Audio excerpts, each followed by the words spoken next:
집에 있는 교회 묵상의 집. 오늘은 2023년 2월 16일 목요일입니다. 오늘 묵상 말씀은 마태복음 11장 20절에서 30절입니다. 내가 너희를 쉬게 하리라. 20절에서 24절. 예수께서 권능을 가장 많이 행하신 고을들이 회개하지 아니하므로 그때 책망하시되 화 있을진저 고라시나 화 있을진저 벳세다야 너희에게 행한 모든 권능을 두로와 시돈에서 행하였더라면 그들이 벌써 베옷을 입고 제에 앉아 회개하였으리라. 내가 너희에게 이르노니 심판날에 두로와 시돈이 너희보다 견디기 쉬우리라. 가버나움아 네가 하늘에까지 높아지겠느냐 음부에까지 낮아지리라. 내게 행한 모든 권능을 소돔에서 행하였더라면 그 성이 오늘까지 있었으리라. 내가 너희에게 이르노니 심판날에 소돔 땅이 너보다 견디기 쉬우리라 하시니라. 아멘. 이스라엘은 우리나라처럼 남부, 중부, 북부로 지역이 나뉘어져 있었습니다. 남부 유대, 중부 사마리아, 북부 갈릴리입니다. 그리고 이방의 갈릴리로 불렸던 갈릴리는 예수님 사역의 주요한 지역이었습니다.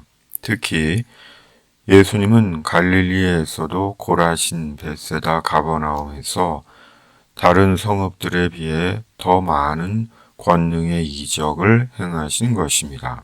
다시 말해 더 많은 은혜를 주신 것입니다. 그런데 그 성읍들이 회개하지 않은 것입니다. 그 성읍들이 얼마나 회개하지 않았으면 예수님은 유황불에 녹아버린 소돔이 도리어 그 성읍들보다 더 낫다고 하십니다. 그만큼 그 성읍들은 완고하고 완악했습니다. 곧 그 성읍 사람들이 완고하고 완악했던 것입니다. 그렇다면 예수님은 왜 그 성읍들에서 많은 하나님의 권능을 나타내신 것일까요? 왜 하나님의 권능의 이적을 행하신 것일까요? 이유가 뭘까요? 다른 성읍 사람들보다 그 사람들이 선하고 착했기 때문일까요? 아닙니다. 도리어 그 반대였기 때문일 것입니다. 무엇보다 자칭 하나님의 백성이라는 자들이 도리어 주님의 은혜를 우습게 여겼기 때문입니다. 결국 자칭 하나님의 이스라엘이라는 자들이 죄에 깊이 붙잡혀 있었던 것입니다. 인류의 역사는 죄의 역사입니다. 지금도 죄가 차고 넘칩니다. 죄를 별로 두려워하지 않고 도리어 죄를 자랑하고 죄를 쌓습니다. 참으로 지금은 기가 막힐 노릇의 죄의 시대입니다. 무엇보다 자칭 주의 성도라는 자들이 더 죄를 짓고 즐기고 두려워하지 않습니다. 하나님의 절망과 탄식이 여기에 있습니다. 그러므로 시급하게 죄의 문제가 해결되고 정리되고 청산되어야 합니다. 왜냐하면 죄의 문제가 해결되지 않으면 멸망이기 때문입니다. 한순간에 망하기 때문입니다. 그렇다면 죄의 문제를 해결하는 길이 무엇입니까? 공권력의 강화입니까? 윤리의식의 고취입니까? 도덕성의 강조입니까? 그럴 수도 있습니다. 그러나 이런 것으로 사람과 세상이 달라졌습니까? 사람이 새로워지고 사회가 건전해지고 세상이 안전해졌습니까? 결코 아닙니다. 은혜입니다. 하나님의 은혜가 필요한 것입니다. 왜냐하면 하나님의 은혜가 사람을 바꾸고 세상을 새롭게 하기 때문입니다. 그러므로 하나님의 은혜가 임해야 합니다. 죄에 빠진 자에게, 악을 행하는 자에게, 특히 자칭 하나님의 성도라는 자에게 하나님의 은혜가 임해야 합니다. 그 하나님의 은혜가 사람과 세상을 새롭게 하고 바꿉니다. 그러므로 하나님의 은혜가 있어야 합니다.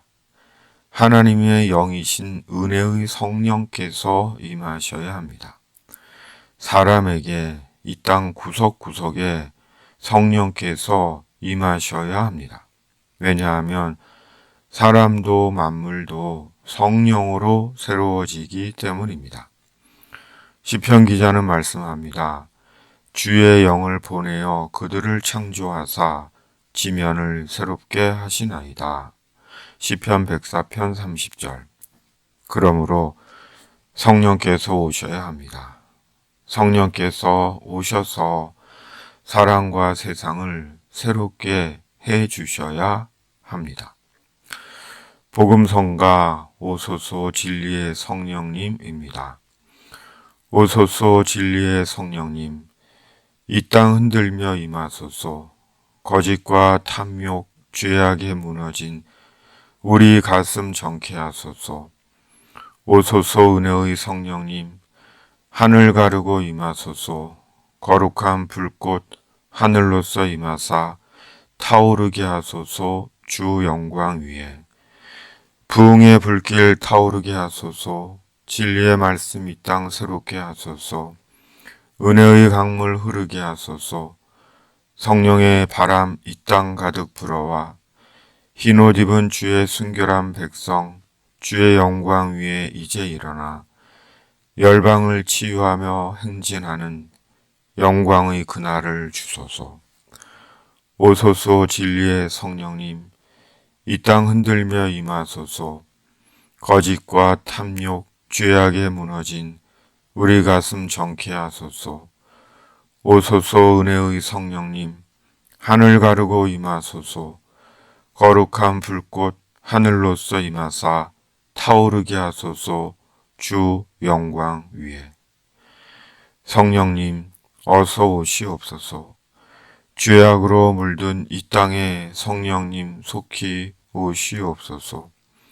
얼굴에 철판을 깔고 밥 먹듯 악을 행하는 이 땅에 성령님 지금 오시옵소서. 아멘. 28절에서 30절. 수고하고 무거운 짐진 자들아 다 내게로 오라. 내가 너희를 쉬게 하리라. 나는 마음이 온유하고 겸손하니 나의 멍에를 메고 내게 배우라. 그리하면 너희 마음이 쉼을 얻으리니 이는 내 멍에는 쉽고 내 짐은 가벼움이라 하시니라. 아멘. 어려운 시기를 살고 있습니다. 많은 사람들이 힘들어하고 불안해합니다. 일과 농사와 결혼을 포기하는 이들이 늘고 있고 양극화는 이기심과 갈등을 더욱 불러일으키고 탐욕의 정치 노름에 국민들은 안중에도 없고 타락한 종교 지도자들은 부와 권세를 누리고 있습니다. 그러나 그래도 주님은 계십니다. 그리고 인생의 수고하고 무거운 짐진 자들을 말씀으로 부르십니다. 수고하고 무거운 짐진 자들아 다 내게로 오라고 부르십니다. 그러므로 예수님께로 갑시다. 그리고 예수님의 어깨에 우리의 어깨를 기대고 예수님의 품에 우리의 몸을 맡기고 예수님의 얼굴 앞에 우리의 사정을 내려놓고 예수님을 부릅시다. 주님께서 우리에게 쉼을 주실 것입니다. 주님의 위로와 손길로 우리를 붙들어 주실 것입니다. 시편 55편 22절은 말씀합니다. 내 짐을 여호와께 맡기라. 그가 너를 붙드시고 의인의 요동함을 영원히 허락하지 아니하시리로다. 아멘. 주기도문. 하늘에 계신 우리의 아버지, 아버지의 이름을 거룩하게 하시며 아버지의 나라가 오게 하시며 아버지의 뜻이 하늘에서와 같이 땅에서도 이루어지게 하소서. 오늘 우리에게 일용할 양식을 주시고 우리가 우리에게 잘못한 사람을 용서하여 준 것 같이 우리 죄를 용서하여 주시고 우리를 시험에 빠지지 않게 하시고 악에서 구하소서. 나라와 권능과 영광이 영원히 아버지의 것입니다. 아멘.